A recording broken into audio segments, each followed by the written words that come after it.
Bijeljinski ekolozi ističu da je prilikom urbanizacije Bijeljine trebalo voditi računa o zaštiti nekada brojnih, a danas vrlo rijetkih drvoreda u gradu.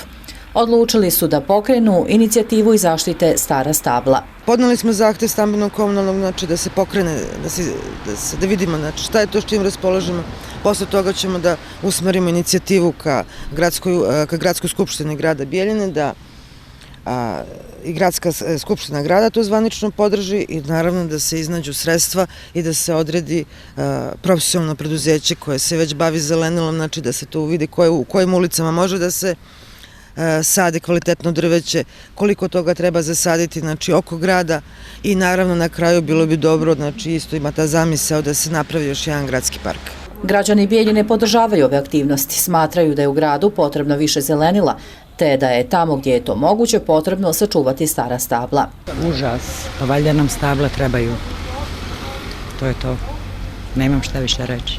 Da ti kažem, što se tiče stabala, ne bi trebalo to da se sječe. Međutim, ako si starije stablo, treba ga podasjeći i staviti novo lijepo stablo, mnogo znači za ovaj grad.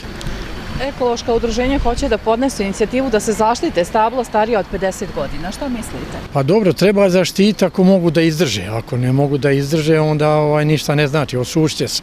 Znači, treba zaštiti, ja sam za to da se podese, da ne bi uništili. Nakon što dobiju odgovor, očekuju podršku Skupštine grada da kroz odluke i određene mjere sječa stabala bude zaustavljena.